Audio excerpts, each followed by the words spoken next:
Ugh. I'm so tired.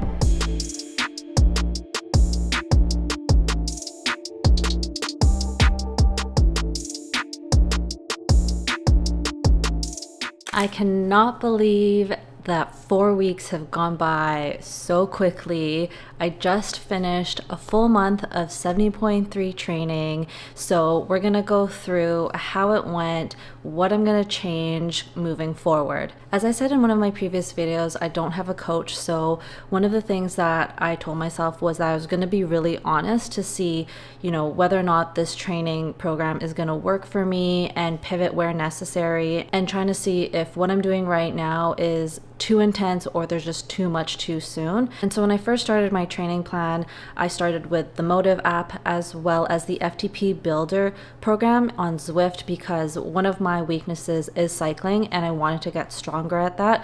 So let's take a look at how I did these past 4 weeks to see whether or not I should keep going or change things around. So as you can see here, this is the MOTTIV app, and I officially started my training October 30th, and you'll see that there's a lot of different colors ranging from orange, green, white, and gray. And so essentially these colors mean whether or not I've did it as prescribed. So if it's green, it means I did it as written. If it's orange, it means I did it, but I kind of tweaked it. And then white means I didn't do it. And then you'll see extra activities that's in the gray.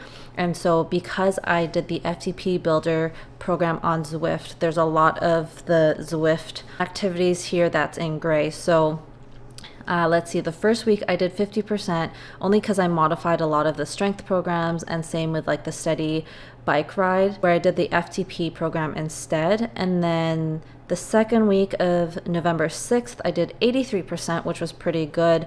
For the most part, I did all of it except for maybe the swim, and then modified a few things. And then it kind of dipped the third week because this is where I started to notice what wasn't really working for me. And then the last week was 100% at green because this is when I pivoted and I felt like this was a lot more manageable for me. So the first 2 weeks of the 70.3 training went really well, but then the last 2 weeks, or I guess halfway through, it kind of slipped through the cracks, and then the last week was really great. And I think there's a number of factors as to why I kind of struggled halfway through this month. I think the number one thing is sleep. We all know that sleep is super important when it comes to physical and mental performance, and I've been struggling going to bed and waking up early to kind of get things done. For some reason, like my sleep routine hasn't been the greatest as well, so that impacted my ability to go to sleep sooner. So I think that's something I need to get back on track with and just kind of reset, especially going into 70.3 specific training when things start to pick up. So I did mention I was using a variety of training apps and plans, and so I have this tendency to overreach because I'm just so ambitious, but then the follow through and like the reality of all of it was becoming too overwhelming. I think in a previous video I mentioned I was doing the MOTTIV app, I was doing the FTP Builder program for cycling, and then I was doing the strength and mobility program over on the Dynamic Triathlete app. So juggling all three of that wasn't super realistic, especially with the FTP Builder program. It was a lot of intensity. It was too much too soon. So I was like, you know what, I'm just gonna peel that back, skip out on that FTP Builder program and just focus on what's prescribed on the MOTTIV app.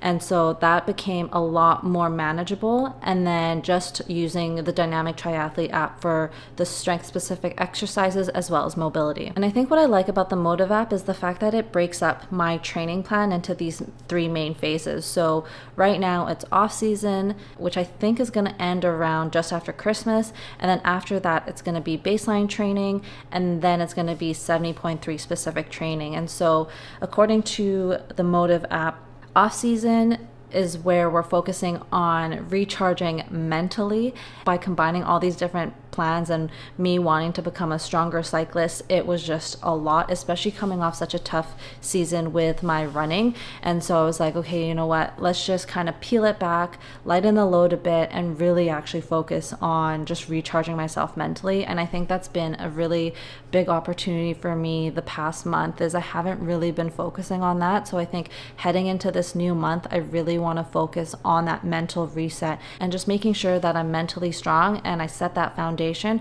for when I head into the new year. So this leads into this week of workouts, which actually I was super stoked because I was able to do all of them this week. So on Monday we were scheduled for a swim workout and we did a lot of technique, and we actually bought a snorkel and tried it out. And then for the first time we started doing swim sprints. The sprints are tiring.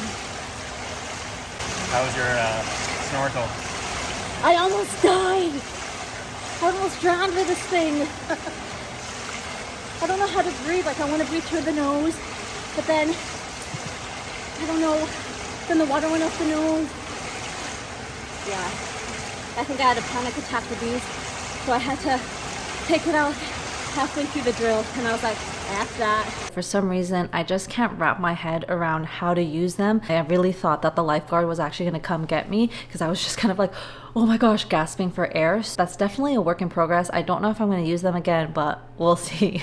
So I mentioned in one of my previous videos that I also do CrossFit about 1 to 2 times a week just to change up the monotony of the routine. I like to do different things. And so I did CrossFit on Tuesday morning, where the first bit we were doing some Olympic lifting, and I'm pretty happy to see that I've seen some improvement since I first started. Like, it's actually very humbling, you know, like I've done powerlifting before, but to change it into an Olympic lift, it's definitely very different. But I'm happy that I'm starting to get used to the movement, and now I can put a little bit more weight. Nice.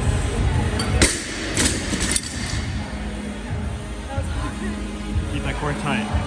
And of course, I still have a 9 to 5, so majority of my day is dedicated to the 9 to 5 job. And it was really hard to motivate myself to do a bike ride, but I managed to stay disciplined and push myself. So I got the bike, and then I fit in a nice 30-minute easy ride on the trainer. So then it was kind of the same deal on Wednesday, where I kind of lost track of the day because I had a ton of meetings, and I usually like fitting in my workouts when it's daylight, but usually that's not the case. And so I have to space out my workouts throughout the day. So during lunchtime I was able to fit in a core and stability workout, and then I went back to work where a lot of my meetings kind of got dragged out. And again, it got dark, but I had to stay disciplined and tell myself it's only going to be a 25-minute run. So I reluctantly got ready, put my shoes on, and I was out the door. So I was able to fit in that run. I managed to fit in 25 minutes of easy running where I got to see a beautiful view of the sun setting. So the sky was a nice touch to that run.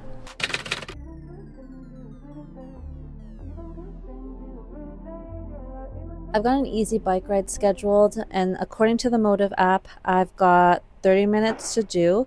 I've got 20 minutes of easy riding at zone 2, and then the last 10 minutes ride at a moderate effort with a heart rate at the top of zone 2. So still keeping it pretty easy, but just pushing it a little bit towards the end. Nice and quick 30-minute ride done.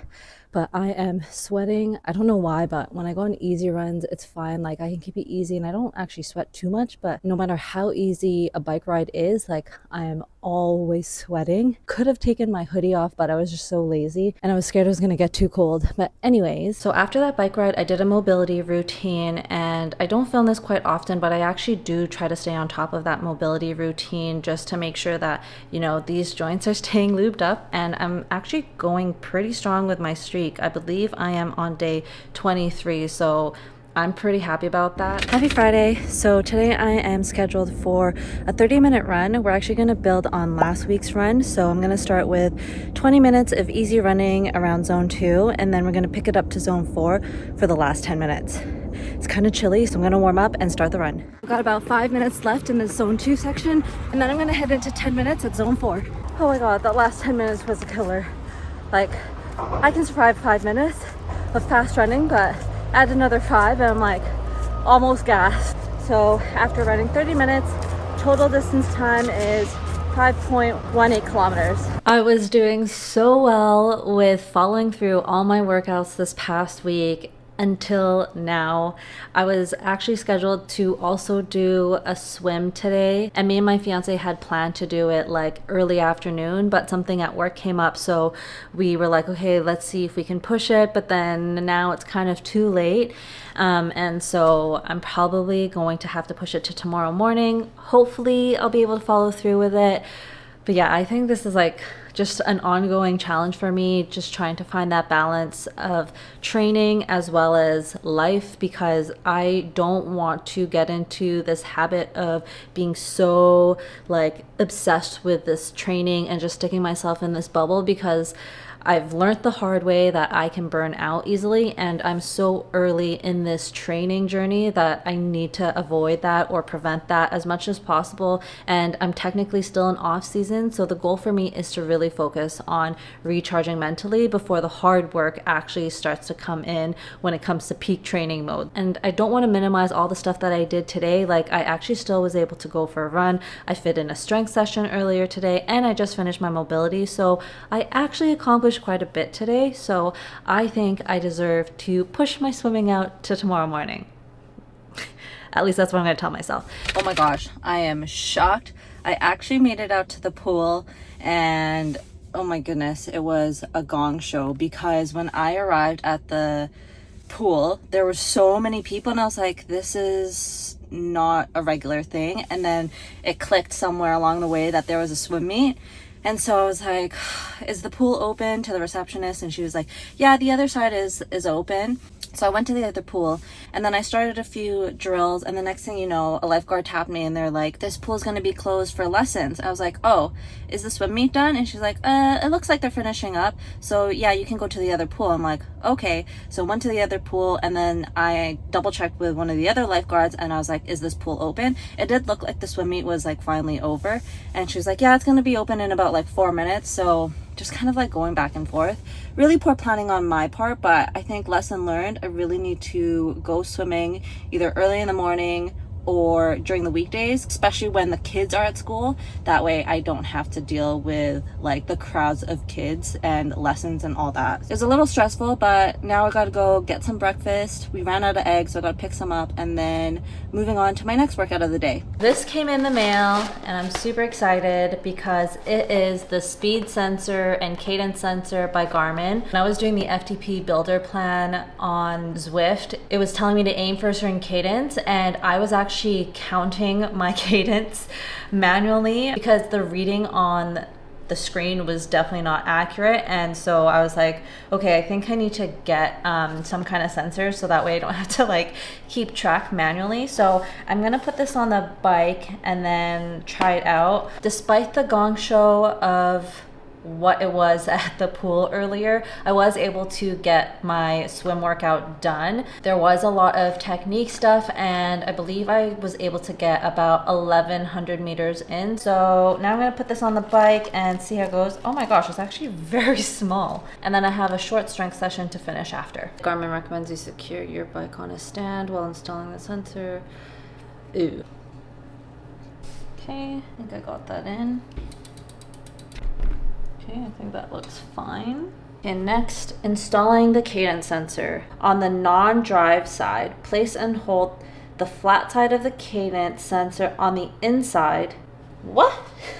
Oh, this side. Gotta turn this around. Okay. Check for clearance. I think we're good. Okay, let's go for a ride and test this out.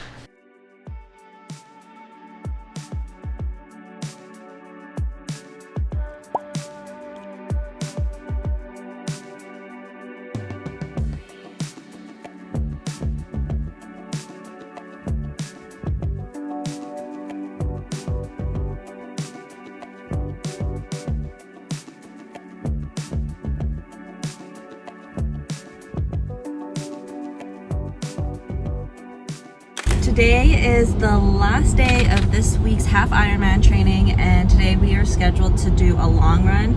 On the MOTTIV app, it says about 20 to 60 minutes. I'm gonna aim for around 45 minutes. We're actually gonna go downtown because we're meeting up with our run club. I'm super excited because I hate running alone, and I put it out to TikTok earlier this year that I was looking for friends to run with, and so now I'm running with a bunch of them, and we're gonna go on our 5th social run and then have some coffee treats after.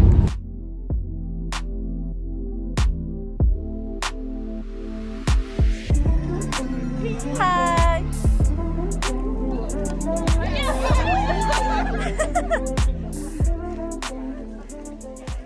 So that concludes week 4 of 70.3 training. I definitely do think that just leaning on the MOTTIV app for 70.3 specific training is a lot more manageable than adding an additional plan. So I think that's what I'm going to focus on heading into the new year. And then I think the next thing I want to focus on is really work on my mental strength and laying that foundation and just working through my mind and how I talk to myself through this training. It wasn't the greatest in my running season this past year, so I hope you enjoyed this video. Don't forget to comment, like, and subscribe, and I'll see you in a later one. Bye!